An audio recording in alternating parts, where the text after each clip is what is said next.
Hello viewers, welcome back to the channel. మనకి మరొక జిల్లాలో బస్తీ దవాఖానాల్లో మనకి ఈ యొక్క నోటిఫికేషన్ అయితే స్టాఫ్ నర్స్ ఉద్యోగాలకి నోటిఫికేషన్ అయితే రిలీజ్ కావడం అయితే జరిగింది.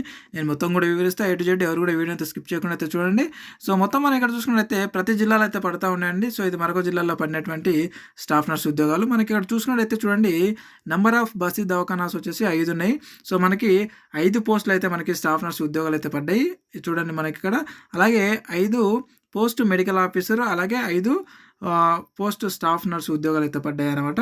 అండ్ అలాగే ఇక్కడ చూసుకున్నట్లయితే సో సపోర్టింగ్ స్టాఫ్స్ కూడా పడినవి. సో వీటికి 10th క్లాస్ పాస్ అయితే చాలు, మీరు అప్లై అయితే చేసుకోవచ్చు. ఇక మనకి ఇక్కడ చూసుకున్నట్లయితే శాలరీ చూసుకున్నట్లయితే చూడండి, మెడికల్ ఆఫీసర్కి 52,000 రూపాయలు, అలాగే స్టాఫ్ నర్స్కి వచ్చేసి 29,900, సపోర్టింగ్ స్టాఫ్కి వచ్చేసి 10,000 రూపాయలు అయితే చెల్లిస్తున్నారు. మొత్తం కూడా మనకి కాంట్రాక్ట్ బేసిక్న తీసుకుంటున్నారు. జస్ట్ సపోర్టింగ్ స్టాఫ్ ఒకటి అవుట్సోర్సింగ్ బేసిక్ని అయితే తీసుకోవడం అయితే జరుగుతూ ఉందన్నమాట. ఇక మనం ఏజ్ చూసుకున్నట్టయితే చూడండి, సో 18 నుంచి 40 సంవత్సరాల వరకు మెడికల్ ఆఫీసర్ వరకు ఉండొచ్చు. అలాగే మనకి ఏదైతే స్టాఫ్ నర్స్ ఉద్యోగాలు ఉన్నాయో వాళ్ళకి 18 నుంచి 39 సంవత్సరాల వరకు అయితే ఉండాలి. అలాగే SC, ST and physical handicaps వాళ్ళకి ఏజ్ రిలాక్సేషన్ అయితే ఇవ్వడం జరిగింది మనకి. ఒక 3 ఇయర్స్ 10 ఇయర్స్ అని చెప్పేసి.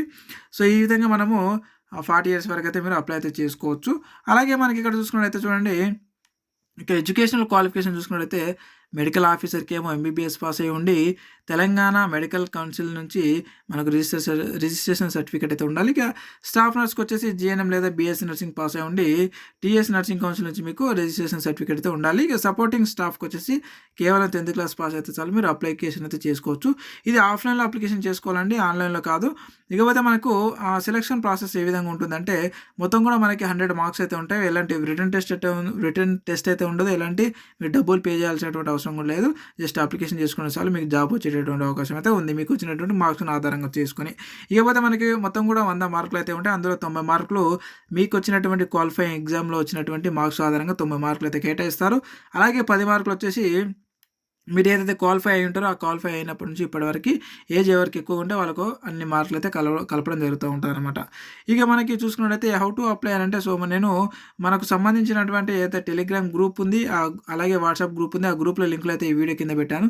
ఆ లింకులు ఓపెన్ చేసి ఆ గ్రూప్లో అయితే జాయిన్ అవ్వండి. ఆ గ్రూప్లో నేను అప్లికేషన్ ఫామ్ అయితే పెట్టాను. అప్లికేషన్ ఫామ్ను డౌన్లోడ్ చేసుకొని ఆ ఫామ్ వెనకాల ఆ ఫామ్ మొత్తం ఫిలప్ చేసి ఏ విధంగా ఫిలప్ చేయాలో కూడా నేను చెప్తాను. ఆ ఫామ్ వెనకాల మీరు ఇక్కడ ఇచ్చినటువంటి ఏవైతే సర్టిఫికేట్స్ ఉన్నాయో ఈ సర్టిఫికేట్స్ అన్ని కూడా మీరు జిరాక్స్ కాపీస్ పెట్టి మీరు ఎక్కడ అప్లికేషన్ చేసుకోవాలో నేను చెప్తాను. అంతకంటే ముందు మన సర్టిఫికేట్స్ అయితే మనం ఒకసారి చూద్దాం. సో చూసుకున్నట్లయితే మనకి SSC సర్టిఫికేట్ పెట్టాలి, అలాగే ఇంటర్మీడియట్ సర్టిఫికేట్ పెట్టాలి. మీకు క్వాలిఫైయింగ్ అంటే GNM అయితే GNM, BSc నర్సింగ్ అయితే BSc నర్సింగ్, అలాగే MBBS అయితే MBBS, SSC అయితే SSC సర్టిఫికేట్ అయితే పెట్టాలి.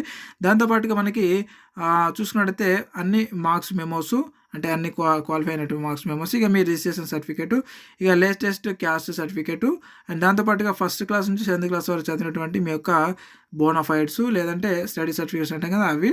అండ్ దాంతోపాటుగా ఎవరైతే ఫిజికల్ హ్యాండిక్యాప్స్ కోటా కింద అప్లై చేసుకోవాలనుకున్నారో వాళ్ళు సాధారణ సర్టిఫికేట్, దాంతోపాటుగా ఎక్స్ సర్వీస్ మెన్ కోటా కింద ఎవరైతే అప్లై చేయాలనుకున్నారో వాళ్ళు ఎక్స్ సర్వీస్ మెన్ సర్టిఫికేట్ అయితే పెట్టాల్సి ఉంటుంది. ఇంకా ఒక ఫోటోగ్రఫీ అయితే మన అప్లికేషన్ ఫామ్కి అతికించాలి. దాంతోపాటుగా అక్నాలెడ్జ్మెంట్ కార్డ్ అంటే నేను చూపిస్తాను, మనకి అప్లికేషన్ ఫామ్ వెనకాల ఉంటుంది. సో అది మనం ఫిలప్ చేసి వాళ్ళే మనకి ఇస్తారనమాట. సో ఇది మనం ఇక్కడ చూపిస్తున్నటువంటి ఏదైతే ఉందో ఇది అప్లికేషన్ ఫామ్ ఇది. సో అప్లికేషన్ ఫామ్ నేను మన టెలిగ్రామ్ అండ్ అలాగే వాట్సాప్ గ్రూప్లో పెట్టాను. అక్కడ నుంచి నేరుగా అయితే మీరు డౌన్లోడ్ అయితే చేసుకోండి. ఆ గ్రూప్లో లింకులు నేను ఈ వీడియో కింద అయితే పెట్టాను. ఇకపోతే మనకు యథావిధిగా మనం మీ యొక్క డీటెయిల్స్ ఇచ్చేది ఇక్కడ మీరు వీటిని మొత్తం కూడా మీరు ఫిలప్ అయితే చేయండి. మాన్యువల్గా పెన్నుతో మొత్తం కూడా మీ యొక్క డీటెయిల్స్ని ఫిలప్ చేయండి. ఫిలప్ చేసిన తర్వాత ఏమైనా డౌట్స్ ఉంటే నాకు కింద కామెంట్ అయితే చేయండి. నేను ఖచ్చితంగా నేను మరొక వీడియో అయితే చేశాను అప్లికేషన్ ఫామ్కి సంబంధించి. ఇక్కడ చాలా ఈజీగా ఉంటుంది, మీరు ఎవరైనా సరే అప్లికేషన్ చేసుకోవచ్చు. కాబట్టి ఇక్కడ మీ యొక్క సిగ్నేచర్ అయితే పెట్టేసేయండి. పెట్టేసిన తర్వాత సో ఇక ఇది అక్నాలెడ్జ్మెంట్ కార్డ్ అనమాట. సో వాళ్ళు ఇస్తారు, ఇది ఆఫీస్ వాళ్ళు సిగ్నేచర్ చేస్తారనమాట. సో కాబట్టి మీరు ఇది దాన్ని ఫిలప్ చేయదు, ఇది అక్నాలెడ్జ్మెంట్ కార్డ్ అనమాట. సో ఇక్కడ ఇందులో మనకి ఏముంటుందంటే మొత్తం మీరు ఏమేమి ఇచ్చారు అనేది ఇక్కడ మీ పేరు, మీ యొక్క సన్ ఆఫ్ డాటర్ ఆఫ్ అన్ని మొత్తం వాళ్ళు రాసుకున్న తర్వాత సో ఇక్కడ మీరు ఏ సర్టిఫికేట్ ఇచ్చారో వాళ్ళు టిక్ చేసుకొని మనకి ఈ యొక్క అక్నాలెడ్జ్మెంట్ కార్డ్ అయితే ఇవ్వడం జరుగుతూ ఉంటుంది.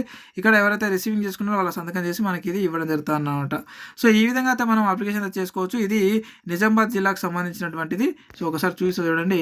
సో ఆ జిల్లా వాళ్ళు మాత్రమే వీటికి అప్లికేషన్ చేసుకోవాలి, వేరే జిల్లా వాళ్ళు అప్లికేషన్ చేసుకోవచ్చు. బట్ కాకపోతే వాళ్ళకు ఫస్ట్ ప్రిఫరెన్స్ అయితే ఇవ్వడం జరుగుతూ ఉంటుంది. సో అయితే ఇది ప్రతి జిల్లా వాళ్ళకి ఇప్పుడు పడతా ఉన్నాయి. నేను ప్రీవియస్ వీడియోలో చెప్పాను కదా! సో, అదే విధంగా అయితే ప్రతి జిల్లాలో అయితే పడతా ఉన్నాయి. సో, మీది ఏ జిల్లానో ఈ వీడియో కింద అయితే కామెంట్ చేయండి.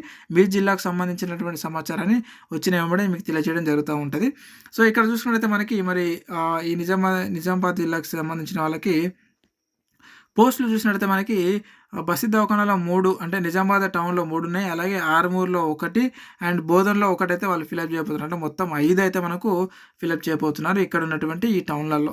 సో, ఎవరైతే ఇంట్రెస్టెడ్ క్యాండిడేట్స్ ఉన్నారో వాళ్ళందరూ కూడా సో, ఈ అప్లికేషన్ ఫామ్‌ని డౌన్‌లోడ్ చేసుకొని ఇక్కడ ఇచ్చినటువంటి ఏదైతే అడ్రస్ ఉందో చూడండి, మెడికల్ ఆఫీసర్ అండ్ మనకు అంటే డిఎంహెచ్ఓ ఆఫీసు నిజామాబాద్‌లో మనం ఈ యొక్క అప్లికేషన్ ఫామ్‌ని అయితే మనం ఇవ్వాల్సి ఉంటుందన్నమాట. సో, గుర్తుపెట్టుకోండి, డిఎంహెచ్ఓ ఆఫీసు మనకి నిజామాబాద్ జిల్లాలో మనం ఇవ్వాల్సినటువంటి అవసరం అయితే ఉంది. ఎవరైనా ఇంట్రెస్టెడ్ క్యాండిడేట్స్ ఉంటే డౌన్లోడ్ చేసుకొని ఇచ్చేసేయండి.